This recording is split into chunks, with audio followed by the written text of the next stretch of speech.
Hey, boys and girls. I'm here with you today to read chapter 3 of I Survived. So let's get to it. Chapter 3. Barry turned and put his hands over his face, bracing for the feeling of teeth ripping at his neck. But nothing happened.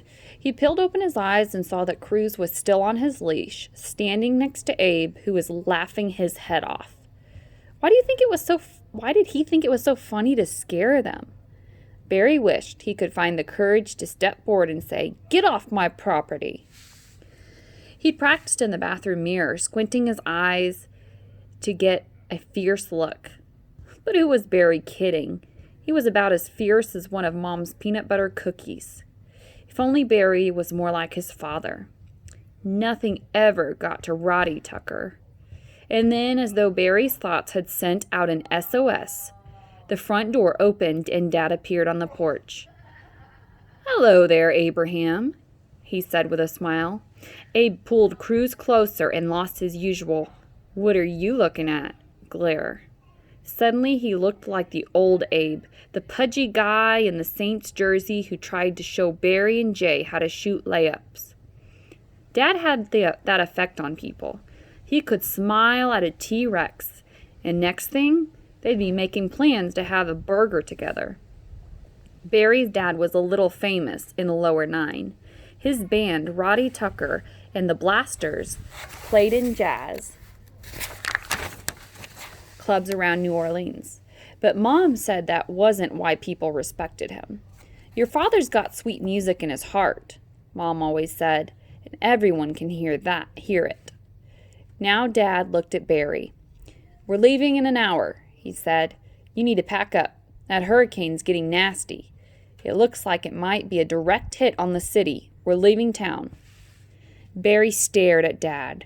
Leaving town for a hurricane? Not the Tuckers. Never before. Every year a few storms fixed their sights on New Orleans, and they always petered out at the last minute.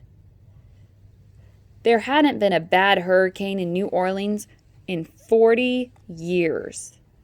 Was Dad making this up to get Abe to hustle on home?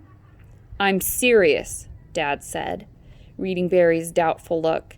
"There's a mandatory evacuation. First time in New Orleans history." "What's that?"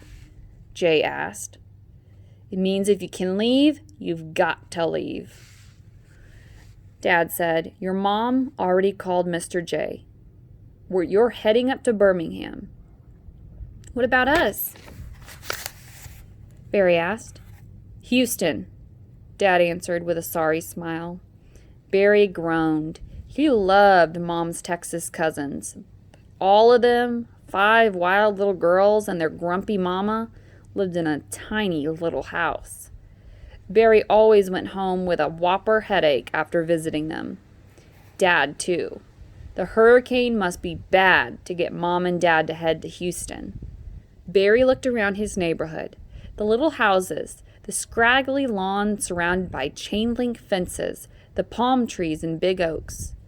He and Jay used to pretend that those big oak trees were ancient creatures rising from the earth's core. There were better neighborhoods in New Orleans, and sometimes Mom and Dad talked about moving to a block where police cars weren't always blaring their sirens, where Mom would feel safe walking after it got dark. But the Tucker family had been on this block in the lower 9 for 70 years. Gramps had helped his daddy build this house back when folks kept hogs in their backyards. Barry couldn't walk half a block without someone shouting hello from a porch and waving him up for a chat and a glass of iced tea. The lower 9 was home, and that was that. Abe started to slink away. "They're opening up the Superdome, Abraham," Dad called after him, "for folks without cars. You should get your grandma over to the stadium as soon as you can." Abe waved and went on his way.